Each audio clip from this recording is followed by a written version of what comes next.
Rich and welcome back to my channel. So today guys, actually ayoko talagang gawin to na video guys. Like, malalaman nyo na ayoko talaga tong gawin pero napilitan lang talaga ako guys. Kasi like kailangan na talaga, like grabe na yung pasensya ko sa taong to. Hindi na talaga siya makatarungan. I feel like if nangyari to sa inyo guys, matagal na kayong nag-give up. Kasi grabe talaga tong taong to. Again, ayokong gawin to, pero kailangan ko na talagang gawin. This person really needs to be exposed. Kasi hindi na talaga maganda yung ginagawa niya. And I don't want na meron siyang mabiktima na talagang, you know, struggling, starting their own business. Like, konti lang yung puhunan, tapos magaganito pa. So, ayoko yung mangyari, guys. I think if you've been following me talaga ha, yung nag-start pa lang ako dito sa business ko na to, I think I included it in my vlog na sabi ko na scam ako.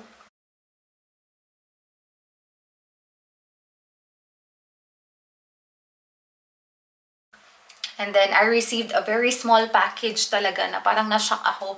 But I didn't say anything. Wala akong minention na names. Wala talaga. Like, wala talaga akong pinahiyang tao sa ginawa niya. Wala.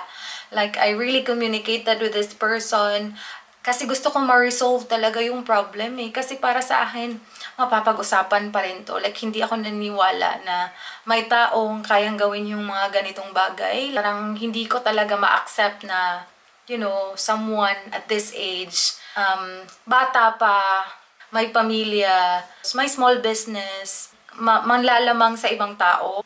Yung nangyari kasi guys, I ordered, when I started my business, mostly sa mga supplier ko from the Philippines. And then, ito siya, isa to sa mga supplier na nakita ko kasi parang naawa ako sa kanya.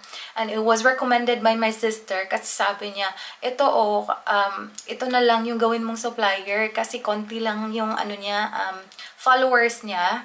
So, hindi masyadong marami siguro siyang inaatupag na mga orders. And then, para makatulong na din tayo, si ate yung nag-recommend ito sa kanya. Tapos, nag-order ako. Walang problema talaga, guys. Walang problema sa pag-order. May invoice agad ako. Tapos, nagbayad agad ako. Pero, after ko nang magbayad, dun na nagka-problema kasi medyo late talaga siya mag-reply. I think I placed my order way back April pa, guys. Sobrang tagal na talaga nito.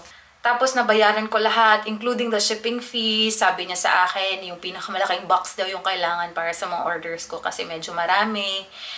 3 days after ako nagbayad, guys, sabi ko sa kanya, ano nang yung updates, okay na ba yung mga orders ko? Tapos, walang reply. Wala talagang reply. Sabihin ko na lang yung date. So, April 13, April 16, yun nga, walang reply. Nag-update na naman ako, nag-message naman ako. April 20, hindi pa daw kompleto yung mga orders, may kulang daw. Sa 21, nag-update na naman ako. Wala din namang response. April 22, sabi niya sa akin na 13 pieces daw hindi kayang magkasya sa box. Yan yung sinabi niya. 13 pieces lang, hindi daw magkakasya sa box. So sabi niya, gagawan daw niya ng paraan para maisiksik daw talaga yung lahat at walang maiwan. Sa 28, sinabihan niya ako, so sobrang tagal na no? Like 13 to 28, sobrang tagal na. Sabi niya, pinagsiksikan daw talaga. Sabi niya, okay na sis, pinagsiksik na ni sir. Yan talaga yung sinabi niya. Okay na okay talaga yung conversation namin. Like by the time na parang lagi akong nag-a-ask ng update from her, para pa akong, ano ba to? Parang hindi naman ako mapakali. Sabi ko, parang yun yung naiisip ko, baka I'm too much. So, parang nagpapasensya pa ako sa kanya. Pasensya na sis, first time ko din mag-order sa'yo. Natatakot lang ako kung ano mangyari, mga ganun-ganun. Nagpapasensya talaga ako. So, nag-send siya ng tracking number. And then, nakita ko sa tracking, kasi yung the whole printed talaga na tracking yung sinend niya including the box. Nakalagay kasi doon 10 kilos. So, sabi ko, bakit 10 kilos? 10 kilos lang ba lahat ng items ko? I don't think so. Parang yun talaga yung nasa isip ko. Pero sabi ko, baka nagkamali lang to. So wala ako masyadong sinabi pa. Wala ako masyadong sinabi pa noon. Nagsabi ko, baka nagkamali lang. The moment na receive ko yung item, which is May 5 na guys. May 5 na. Sobrang tagal talaga. 10 kilos lang talaga, guys. Size 5 yung sinend niya sa akin. So, sabi ko, nag-message ako agad sa kanya, bakit 10 kgs lang to? Like, parang nagalit na talaga ako. And then, if nakita nyo yung vlog ko, nagalit ako but I never mentioned her name. Nag-contact pa rin ako sa kanya, nagsabi pa rin ako sa kanya, bakit nangyari to, bakit nangyari to. So, alam nyo ba guys, kung ilan lang yung na-receive ko from, I think, 120 items ata na mga dresses, ay yung na-order ko sa kanya. 27 lang guys, as in 27 lang. Tapos sabi niya yung sabi niya, ilan yung naiwan? 13 pieces lang yung naiwan, and all of a sudden yun lang yung na-receive ko. Around May na naman guys, like nag-negotiate na naman kami. Kasi pinagbigyan ko siya, like, although ang dami ko na talagang sinabi, pero not straight away nagsabi ako ng refund agad-agad. Like, pinagbigyan ko siya na pwede pa namin ma-fix to. Kahit na sobrang palpak talaga. Imagine 27 items na yung na-receive ko. So, the whole month, guys, puro negotiation. Puro siya dahilan. Dami niyang dahilan. Ang dami niyang personal na mga bagay na nangyayari sa buhay niya. And to be honest, like, this is not being harsh, ha? Like, business is business. I know meron mga personal na bagay na dapat tayong i-consider. Pero not all the time na yan yung i-prioritize mo if you're doing business. Sa kanya kasi, puro ang dami niyang personal, ang dami niyang chika about work na hindi daw siya makalabas dahil sa work. Like, for the whole month, like, iniintindi kita. Sobra-sobra talaga. Alam niyo ba, June 6, nagbigay siya ng tracking number sa next na naman na box. Na sabi niya, ipapaksiksikan na naman daw talaga niya sa size 8, which is the biggest size sa DHL. Pero sabi niya, this time nagsabi siya na may 35 pieces daw na maiiwan. Ako naman, okay, 35 pieces, okay lang yan. Sabi ko sa kanya na if hindi talaga magkasya, hindi talaga magkasya. So, isisend ko na lang sa other supplier ko kasi yung other supplier ko ang galing. Before mga supplier ko. So, nung na-receive ko na naman ang item, guys, grabe na naman yung disappointment ko, guys. Sobrang liit na naman na box ang sinend niya sa akin. Lahat talaga ng mga sinabi niya, hindi talaga yun yung nangyari.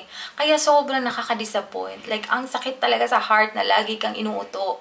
Like, parang inuuto ka talaga na ano ba tong klaseng babaeng to? Like, as in, super stressed talaga ako sa kanya, guys. Like, yung nanggigigil ka na talaga. Like, ano ba? Bakit ka nagaganito ng tao?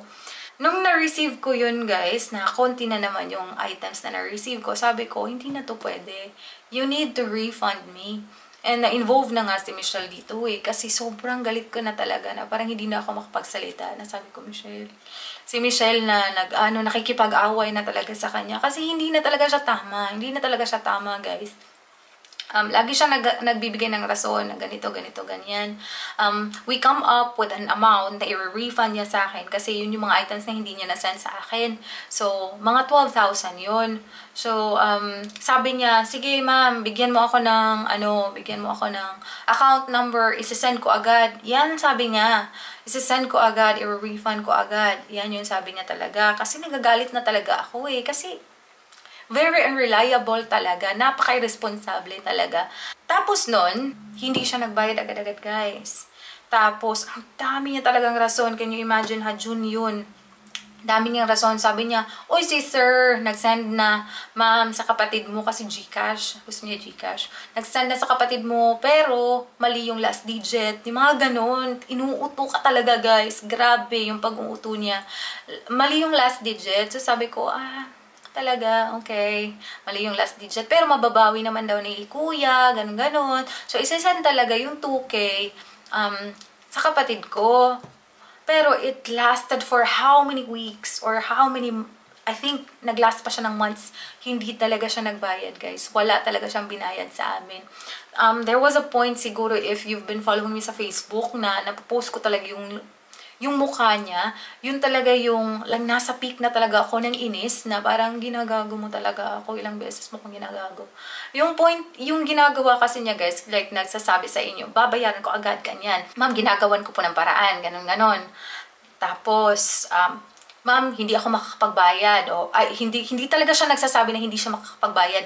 Ma'am, sa ano na ma'am? Sa ganito na date, ma'am. Sa date na yun, fina-follow up mo. Ma'am, dito na lang sa date na to, ma'am. So, parang, Sabi ko, oh my God, hindi talaga to pwede. Sobra ka na talaga. So, parang nagpakilala na lang ako na, you know what, I'm a vlogger. I can expose you. This is scamming. Parang nasabi ko na ba? Nga ganun. Tapos, nung time na yon parang siyang na-threaten. Tapos, sabi niya na, sige, magbabayad ako. Nagbayad siya ng 1K.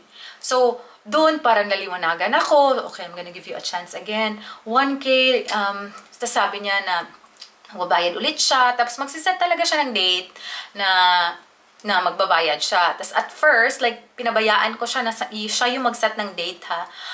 Kung kailan siya magbabayad. Sabi ko, okay, ikaw yung bahala. Kung kailan ka magbabayad, basta magbabayad ka. So siya, yung pinaset ko ng date, ito, every week daw, 1,000 din ibabayad niya sa akin. Wala talagang nangyari, guys. Like, ay, grabe talaga. Tapos tatawagan mo or i-message mo. Like, wala. Kasi wala pa akong sweldo. Parang ganun lang. Wala akong sweldo. Next week na lang. Ihulog ko po talaga, ma'am. Ganun. Tapos may one time pa na nagbayad siya sa akin ng 140 pesos. Oh my God. Like, okay ka lang. Like, grabe talaga siya, guys. Like, sobrang stress. Ako. Tsaka si Michelle. Grabe nga si Michelle. Ano sa kanya eh. I'm really hoping na babayaran niya ako para hindi ko ito magawang video na to. Pero hindi niya gagawin, guys. That's for sure. Like, ano na ngayon? Magno-November na. She managed to pay me like 2K. And that was a long time ago. I think the last pay was like 2 months ago. Like, wala na talaga, guys. Wala siyang pakialam. Kahit sasabihin ko pa sa kanya na, sige, ano na naman kita, ipopost kita sa Facebook. Story lang po yung ginagawa ko sa kanya. Kasi at least man lang, ayoko talaga siya mapahiya. To be honest, like, ayoko talaga tong gawin. Pero I feel like, I really need to. Like, dapat maliwanagan talaga siya na hindi tama yung ginagawa niya. Tapos, hindi na siya natatakot. I think hindi siya natatakot na i-expose ko siya. Like, meron din nag-message sa kanya. Tapos, yung ginagawa niya, yung mga nag-message sa kanya ng mga followers ko, sinasabi niya, nagmamakaawa daw siya. Like, oh, like, ganito yung problema ko, ganito, ganyan. Like, alam ko, mahirap ang buhay. Maybe naghihirap ka talaga. But seeing you, like, mining items on a live selling, yun, nakamine ka na maraming items sa isang live selling, tapos hindi ka makapagbayad sa akin. Meaning, wala ka talagang planong magbayad. Like, hindi mo talaga priority ang magbayad. Nakapag-mine ka ng mga items, tapos ako hindi mo mabayaran. Nakita ko kasi yung pangalan niya, nagmamine siya ng items. So, dun ko nasabi na, inuuto lang ako ng babaeng to. Pinapaikot-ikot lang talaga ako. Tapos sabi pa niya nung nalaman niya na nagba-vlog ako, sabi niya, oh, sayang naman ma'am na nawala yung isang buyer na katulad nyo. Pero sabi ko talaga, like, I just want this to be settled. And then after this, ayoko na talaga. Like, nawalan talaga ako ng gana sa mga businesswoman sa Pilipinas dahil doon. Like, nag-quit ako kahit sa isang supplier ko na magaling, nag-quit ako sa kanya. Kasi parang na-stress talaga ako na bakit ganito? Bakit ganon? Like, hindi ko lubos maisip na kayang gawin ng mga tao itong gano'n na magpaikot ng tao eh. Siya talaga yung nagsiset, like, ma'am, dito ako magbabayad. Tapos, yun nga, sa date na yon magpa-follow up ka na naman. Kasi, siya na nga yung nagset ng date. So, meaning, baka makaya niyang bayaran ka on that day. Pero wala talaga eh. Kahit 100 pesos lang. O sige, 500 pesos, 1,000. Wala talaga, guys. So, alam ko talaga nga, pinapaikot-ikot lang niya ako. Tapos ngayon, sinabihan ko siya na, I'm just warning you, if hindi ka talaga magbabayad, exposed na talaga kita. Kasi it's been how many months? Diyos ko naman po. Ganito po kahaba yung pasensya na binigay ko sa kanya. Hindi na po talaga siya makatarungan. And, wala pa rin talaga siyang ginawa. Wala talaga siyang binayad. Kahit 500 pesos, wala. And she's always online. She's always uploading mga bagong damit. For sure, meron siyang mga clients. Madami kaya siyang followers. Pero she's not prioritizing paying me. Kahit pa konti-konti. Kasi nag-agree na ako ng pa konti-konti. I don't care if pa konti-konti. Umabot nga ako ngayon up until end of October na kaya ngayon. I will leave yung link niya sa description box. And I don't know, guys, kung paano natin siya ma-report. Hindi ako masyado marunong sa Facebook eh. Dapat hindi talaga mag-continue ang ganitong business. I'm not really sure if ako lang yung ginawa niya nito or maybe others as well. Pero yung ginagawa kasi nila, hindi sila erase ng kanilang mga website. Kasi I've also seen someone na nagsa-scam din. Hindi talaga nila ini-erase yung ano nila, yung profile nila. Like, parang as is lang na, oh, like legit ito. Wala kaming mga scam na ginagawa.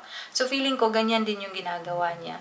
So, ayun guys, I really hope you help me na ma-report siya kasi hindi na talaga ito maganda yung ginagawa niya.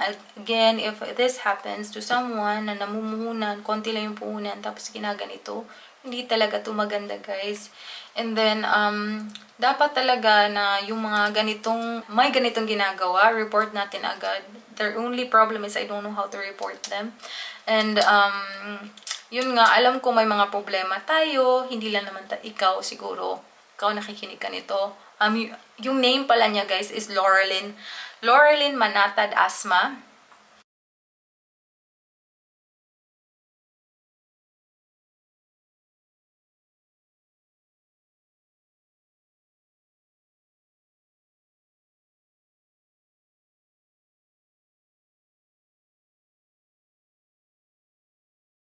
I think she's from Rizal.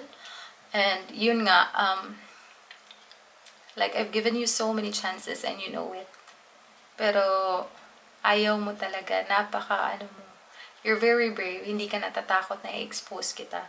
So, yun na, I already blocked her, so wala na akong pakialam na hindi niya ako bayaran kasi I already gave up. I've been really stressed, guys, totoo lang. Nasi-stress talaga ako, like, knowing na someone is doing that to me, na parang pinapaikot-ikot ako, parang ang sakit sa heart, like, Diyos ko naman, bakit? Like, nakakasad lang talaga na may tao na kayang gawin yung mga ganyan. Like, may this be a lesson to you.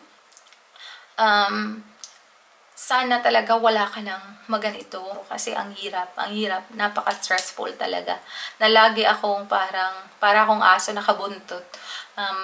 Parang asking so you can pay me para maging okay na yung isipan ko. Parang it's not just about money, it's about believing someone na like gagawin nila yung tama, pero hindi. Yun talaga ako guys. Dun ako talaga nasasaktan na parang Diyos ko naman. Hindi niya talaga kayang gawin yung tama. And I give up. So I blocked her. I don't care about the money anymore. And magpipray na lang ako na ma-at peace yung heart ko kasi medyo nasasaktan talaga ako sa mga nangyayaring ganito. Na, you know, nakakasad lang kapwa Pinoy natin. Tapos ganito. Alam ko mahirap ang buhay pero hindi dapat ganito. Ang daming marangal na mga small business woman, doon po tayo. Huwag po tayo sa mga ganitong tao. Kasi ang hirap ng buhay. Pero we're gonna succeed if ever tama yung path na ina-undertake natin. I also have a Pinay supplier na long time ago pa rin, up until now, yung mga gamit ko, andun sa kanya, sabi ko na i-include ko siya sa vlog na to, pero nag-reply siya all of a sudden. All of a sudden, nag-reply siya. Nasabi niya na may problema daw sa messenger, like ang item ko since August pa, up until now, hindi pa nasisend sa akin. Pero since nagsabi siya na may problema sa messenger, which I don't think so, isisend daw niya yung item ngayong Friday, hindi ko siya i-include dito. I'm always giving chances to you guys, pero wala kayong ginagawa. Pero, so, if ever, hindi niya isend yung package na naman, I'm gonna expose her. Kasi it's not really fair to everyone na ma-scam tayo. So, yun lang, guys. Like, oh my God. Huwag na kayong manguto ng tao. Huwag kayong magpaikot ng tao. Huwag kayong mang-scam ng tao. Please lang. So, yun lang. Please report this person if marunong kayong mag-report, guys. Dapat hindi sila yung umaasenso sa business. Yung taong mararangal ang dapat ipa-asenso natin. Yun lang guys. Diyos ko. Bye!